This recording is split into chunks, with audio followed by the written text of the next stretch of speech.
নমস্কার, আমার গল্প পাঠ আসরে আপনাকে স্বাগত জানাচ্ছি। পড়ছি শরৎচন্দ্র চট্টোপাধ্যায় হরিলক্ষ্মী গল্পটির তৃতীয় তথা শেষ পর্ব। হরিলক্ষ্মীর রোগগ্রস্ত দেহ সম্পূর্ণ নিরাময় হইতে এবার কিছু দীর্ঘ সময় লাগিল। প্রায় বৎসরাধিক কাল পর সে বেলপুরে ফিরিয়া আসিল। শুধু কেবল জমিদারের আদরের পত্নী বলিয়াই নয়, সে এত বড় সংসারের গৃহিণী। পাড়ার মেয়েরা দল বাঁধিয়া দেখিতে আসিল। যে সম্পর্কে বড় সে আশীর্বাদ করিল, যে ছোট সে প্রণাম করিয়া পায়ের ধুলা লইল।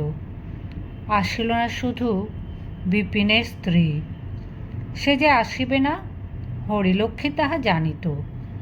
এই একটা বছরের মধ্যে তাহারা কেমন আছে, যে সকল ফৌজদারি ও দেওয়ানি মামলা তাহাদের বিরুদ্ধে চলিতেছিল, তাহার ফল কি হইয়াছে, এসব কোনো সংবাদই সে কাহারও কাছে জানিবার চেষ্টা করে নাই। শিবচরণ কখনো বাটিতে, কখনো বা পশ্চিমে স্ত্রীর কাছে গিয়া বাস করিতেছিলেন। যখনই দেখা হইয়াছে সর্বাগ্রে ইহাদের কথাই তাহার মনে হইয়াছে, অথচ একটা দিনের জন্য স্বামীকে প্রশ্ন করে নাই। প্রশ্ন করিতে তাহার যেন ভয় করিত। মনে করিত এতদিনে হয়তো যা হোক একটা বোঝাপড়া হইয়া গেছে, হয়তো ক্রোধের সে প্রখরতা আর নাই। জিজ্ঞাসাবাদের দ্বারা পাছে আবার সেই পূর্বক্ষত বাড়িয়া ওঠে, এ আশঙ্কায় সে এমনই একটা ভাব ধারণ করিয়া থাকিত যেন সে সকল তুচ্ছ কথা আর তাহার মনেই নাই। ওদিকে শিবচরণও নিজে হইতে কোনোদিন বিপিনদের বিষয়ে আলোচনা করিত না। সে যে স্ত্রীর অপমানের ব্যাপার বিস্তৃত হয় নাই, বরঞ্চ তাহার অবর্তমানে যথোপযুক্ত ব্যবস্থা করিয়া রাখিয়াছে, এই কথাটা সে হরিলক্ষ্মীর কাছে গোপন করিয়াই রাখিত। তাহার স্বাদ ছিল লক্ষ্মী গৃহে ফিরিয়া নিজের চোখেই সমস্ত দেখিতে পাইয়া আনন্দিত বিস্ময়ে আত্মহারা হইয়া উঠিবে।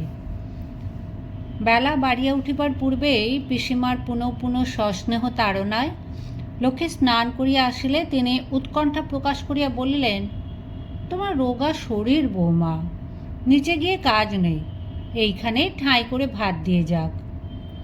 লক্ষ্মী আপত্তি করিয়া সহাস্যে কহিল, শরীর আগের মতোই ভালো হয়ে গেছে পিসিমা, আমি রান্নাঘরে গিয়ে খেতে পারবো, ওপরে বই আনবার দরকার নেই, চলো নিচেই যাচ্ছি। পিসিমা বাধা দিলেন। শিবুর নিষেধ আছে জানাইলেন এবং তাহারই আদেশে ঝি ঘরের মেঝেতে আসন পাতিয়া ঠাঁই করিয়া দিয়া গেল। পরক্ষণে রাঁধুনি অন্ন ব্যঞ্জন বহিয়া আনিয়া উপস্থিত করিল। সে চলিয়া গেলে লক্ষ্মী আসনে বসিয়া জিজ্ঞাসা করিল, রাঁধুনিটি কে পিসিমা? আগে তো দেখিনি। পিসিমা হাস্য করিয়া বলিলেন, চিনতে পারলে না বৌমা? ও যে আমাদের বিপিনের বউ। লক্ষ্মী স্তব্ধ হইয়া বসিয়া রহিল। মনে মনে বুঝিল তাহাকে চমৎকৃত করিবার জন্যই এতখানি ষড়যন্ত্র এমন করিয়া গোপনে রাখা হইয়াছিল। কিছুক্ষণে আপনাকে সামলাইয়া লইয়া জিজ্ঞাসু মুখে পিসিমার মুখের দিকে চাহিয়া রহিল। পিসিমা বলিলেন, বিপিন মারা গেছে, শুনেছ তো? লক্ষ্মী শুনে নাই কিছুই, কিন্তু এইমাত্র যে তাহার খাবার দিয়া গেল সে যে বিধবা তাহা চাহিলেই বোঝা যায়। ঘাড় নাড়িয়া কহিল, পিসিমা অবশিষ্ট ঘটনাটা বিবৃত করিয়া কহিলেন, যা ধুলোগুঁড়ো ছিল, মামলায় মামলায় সর্বস্ব খুইয়ে বিপিন মারা গেল, বাকি টাকার দায় বাড়িটাও যেত। আমরাই পরামর্শ দিলাম, মেজ বউ, বছর 2 বছর গতরে খেটে শোধ দে, তোর অপগণ্ড ছেলের মাথা গোঁজবার স্থানটুকু বাঁচুক। লক্ষ্মী বিবর্ণ মুখে তেমনি পলকহীন চক্ষুতে নিঃশব্দে চাহিয়া রহিল।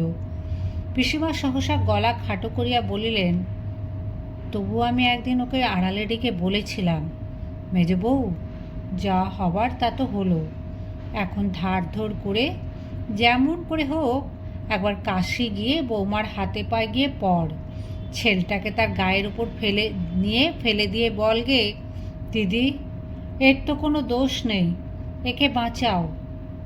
কথাগুলি আবৃত্তি করিতেই পিসিমার চোখ জল ভারাক্রান্ত হইয়া উঠিল।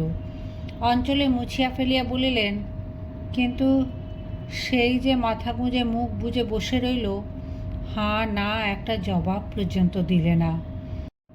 হরিলক্ষ্মী বুঝিল ইহা সমস্ত অপরাধের ভারই তাহার মাথায় গিয়া পড়িয়াছে। তাহার মুখে সমস্ত অন্নব্যঞ্জন তিত বিষ হইয়া উঠিল এবং একটা গ্রাসও যেন গলা দিয়া গলিতে চাহিল না। পিসিমা কি একটা কাজে ক্ষণকালের জন্য বাহিরে গিয়াছিলেন। তিনি ফিরিয়া আসিয়া খাবারের অবস্থা দেখিয়া চঞ্চল হইয়া উঠিলেন। ডাক দিলেন, বিপিনের বউ, বিপিনের বউ। বিপিনের বউ দ্বারের বাহিরে আসিয়া দাঁড়াইতেই তিনি ঝঙ্কার দিয়া উঠিলেন। তাহার মুহূর্ত পূর্বের করুণা চক্ষুর নিমেষে কোথায় উবিয়া গেল। তীক্ষ্ণস্বরে বলিয়া উঠিলেন, এমন তাচ্ছিল্য করে কাজ করলে তো চলবে না বিপিনের বউ। বৌমা একটা দানা মুখে দিতে পারলে না, এমনই রেঁধেছ। ঘরের বাহির হইতে এই তিরস্কারের কোনো উত্তর আসিল না, কিন্তু অপরের অপমানের ভারে, লজ্জায় ও বেদনায় ঘরের মধ্যে হরিলক্ষ্মীর মাথা হেঁট হইয়া গেল। পিসিমা পুনশ্চ কহিলেন, চাকরি করতে এসে জিনিসপত্র নষ্ট করে ফেললে চলবে না বাছা।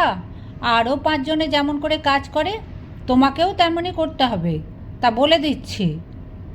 বিপিনের স্ত্রী এবার আস্তে আস্তে বলিল, প্রাণপণে সেই চেষ্টাই তো করি পিসিমা, আজ হয়তো কীরকম হয়ে গেছে। এই বলিয়া সে নিচে চলিয়া গেল। লক্ষ্মী উঠিয়া দাঁড়াইবা মাত্র পিসিমা হায় হায় করিয়া উঠিলেন।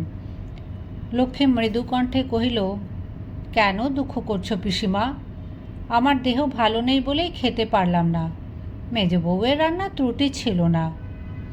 হাত মুখ ধুইয়া আসিয়া নিজের নির্জন ঘরের মধ্যে হরিলক্ষ্মীর যেন দম বন্ধ হইয়া আসিতে লাগিল। সর্বপ্রকার অপমান সহিয়াও বিপিনের স্ত্রীর হয়তো ইহার পরেও এই বাড়িতেই চাকরি করা চলিতে পারে, কিন্তু আজকের পরে গৃহিণীপনার পণ্ডশ্রম করিয়া তাহার নিজের দিন চলিবে কি করিয়া? মেজবউয়ের একটা সান্ত্বনা তবু বাকি আছে, তাহা বিনা দোষে দুঃখ সহার সান্ত্বনা, কিন্তু তাহার নিজের জন্য কোথায় কি অবশিষ্ট রহিল? রাত্রিতে স্বামীর সহিত কথা কহিবে কি? হরিলক্ষ্মী ভালো করিয়া চাহিয়া দেখিতেও পারিল না। আজ তাহার মুখের একটা কথায় বিপিনের স্ত্রীর সকল দুঃখ দূর হইতে পারিত, কিন্তু নিরুপায় নারীর প্রতি যে মানুষ এত বড় শোধ লইতে পারে তাহার পৌরুষে বাধে না। তাহার কাছে ভিক্ষা চাহিবার হীনতা স্বীকার করিতে কোনো মতেই লক্ষ্মীর প্রবৃত্তি হইল না। শিবচরণ ঈষৎ হাসিয়া প্রশ্ন করিলেন, মেজ বৌমার সঙ্গে দেখা হলো? বলে কেমন রাঁধছে? হরিলক্ষ্মী জবাব দিতে পারল না। তাহার মনে হইল এই লোকটি তাহার স্বামী এবং সারা জীবন ইহারই ঘর করিতে হইবে। মনে করিয়া তাহার মনে হইল, পৃথিবী দ্বিধা হও। পরদিন সকালে উঠিয়াই লক্ষ্মী দাসীকে দিয়া পিসিমাকে বলিয়া পাঠাইল তাহার জ্বর হইয়াছে, সে কিছুই খাইবে না। পিসিমা ঘরে আসিয়া জেরা করিয়া লক্ষ্মীকে অতিষ্ঠ করিয়া তুলিলেন। তাহার মুখের ভাবে ও কণ্ঠস্বরে তাহার কেমন যেন সন্দেহ হইল, কি একটা গোপন করিবার চেষ্টা করিতেছে। কহিলেন, কিন্তু তোমার তো সত্যি অসুখ করেনি বৌমা? লক্ষ্মী মাথা নাড়িয়া জোর করিয়া বলিল, আমার জ্বর হয়েছে, আমি কিচ্ছু খাবো না। ডাক্তার আসিলে তাহাকে দ্বারের বাইরে হইতেই লক্ষ্মী বিদায় করিয়া দিয়া বলিল, আপনি তো জানেন আপনার ওষুধে আমার কিছুই হয় না, আপনি যান। শিবচরণ আসিয়া অনেক কিছু প্রশ্ন করিল, কিন্তু একটা কথারও উত্তর পাইল না।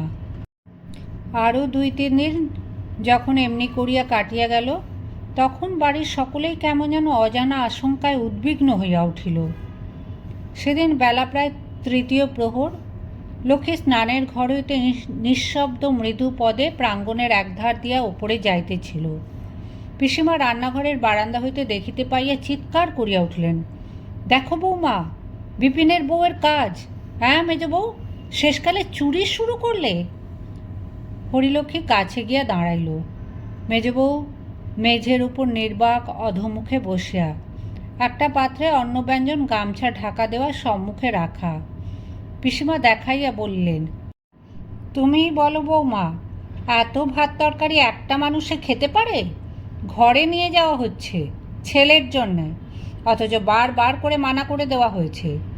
শিবচরণের কানে গেলে আর রক্ষে থাকবে না, ঘাড় ধরে দূর দূর করে তাড়িয়ে দেবে। বৌমা, তুমি মনিব, তুমি এর বিচার করো। এই বলিয়া পিসিমা যেন একটা কর্তব্য শেষ করিয়া হাঁপ ফেলিয়া বাঁচিলেন। তাহার চিৎকার শব্দে বাড়ির চাকর দাসী লোকজন যে যেখানে ছিল তামাশা দেখিতে ছুটিয়া আসিয়া দাঁড়াইল। আর তাহারই মধ্যে নিঃশব্দে বসিয়া ও বাড়ির মেজবউ ও তাহার কর্ত্রী, এ বাড়ির গৃহিণী। এত ছোট এত তুচ্ছ বস্তু লইয়া এত বড় কদর্য কাণ্ড বাঁধিতে পারে, লক্ষ্মীর তাহার স্বপ্নের অগোচর। অভিযোগের জবাব দেবে কি? অপমানে অভিমানে লজ্জায় সে মুখ তুলিতেই পারিল না। লজ্জা অপরের জন্য নয়, সে নিজের জন্যই। চোখ দিয়া তাহার জল পড়িতে লাগল। তাহার মনে হইল এত লোকের সম্মুখে সেই যেন ধরা পড়িয়া গেছে এবং বিপিনের স্ত্রী তাহার বিচার করিতে বসিয়াছে। মিনিট দুই তিন এমনিভাবেই থাকিয়া সহসা প্রবল চেষ্টায় লক্ষ্মী আপনাকে সামলাইয়া লইয়া কহিল, পিসিমা, তোমরা সবাই একবার এ ঘর থেকে যাও। তাহার ইঙ্গিতে সকলে প্রস্থান করিলে লক্ষ্মী ধীরে ধীরে মেজবউয়ের কাছে গিয়া বসিল। হাত দিয়া তাহার মুখ তুলিয়া ধরিয়া দেখিল তাহারও দুই চোখ বাহিয়া জল পড়িতেছে। কহিল, মেজবউ, আমি তোমার দিদি। এই বলিয়া নিজের অঞ্চল দিয়া তাহার অশ্রু মুছাইয়া দিল।